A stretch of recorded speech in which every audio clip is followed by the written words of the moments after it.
As much as I used to love drowning this part out, remember when our parents used to say, don't sit too close to the TV, you'll ruin your eyes? Well, with the rise of computers, tablets, smartphones, there's a new study that finds, in fact, they were right, I hate to admit. About 80% of Americans actually suffer from what is called digital eye strain. And that's not all. Doctors actually are seeing neck and back pain, headaches, and sleeping and eating disorders, leading to even obesity for some. So what can we do about it? Here's Dr. Ernest Patti, senior attending physician of emergency medicine at St. Barnabas Hospital in the Bronx in New York. All right, so like I said, our parents used to remind us sitting too close to the TV was bad for our eyes. They were right. The question is, what is so different about reading something really closely as opposed to a newspaper or a magazine and, let's say, my iPhone? I mean, because this does the damage. There's a number of differences. When we're using our tablets, our iPhones, our computer screens, we usually have them very close. It's better to keep them at least 25 inches away from your eyes.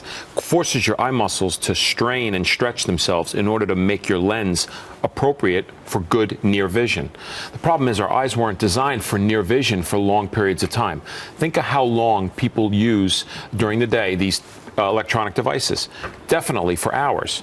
Puts their eyes at extreme risk for fatigue. So I literally can't go but a few minutes without picking up my phone. I mean, we've been in this interview for 30 seconds and I just picked it up just to check the majority, some talking points. Well, it's true, but the majority of folks utilize actually more than one device during the day.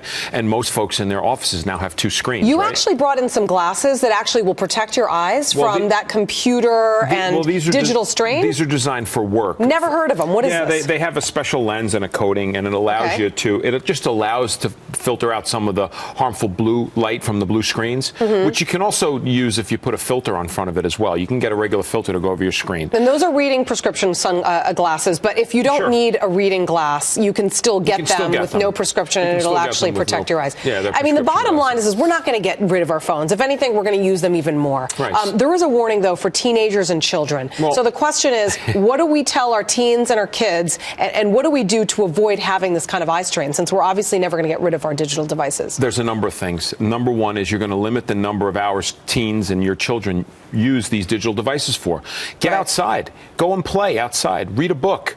Limit your electronic device use. You're going to follow what Dr. Jesse Lee from Park Slope says, the 20-20-20 rule. For every 20 minutes you're on the screens, take 20 seconds and look at something that's 20 feet further than your computer screen. That gives your eye muscles a chance to relax. Oh, interesting. Definitely. That's a great thing. You know, this week at the medical school that I teach at, Sylvia Davis School of Medicine, CUNY Medical School here in the city, we were doing the eye exam. And some of the students that I work with had similar problems with dry eyes, headaches, eye fatigue, neck and shoulder muscle strain from looking at these electronic devices. Okay, so it is corrected. I mean, you can correct it. So if you're suffering from this, there's a way to reverse it, so it's not a permanent damage that we're causing ourselves. But it's lifestyle changes, things that we talk about every time here. We have to make the effort to make the differences that are going to allow our eyes to relax and work better for us in the long term. 8 in 10 Americans. I mean, that's a lot of people suffering from this, so I hope everybody's paying attention. And 65% of them were using more than 2 devices. Oh, yeah. No, I can believe that. All right. Dr. Ernest Patti, great to see you as always. Great to see you.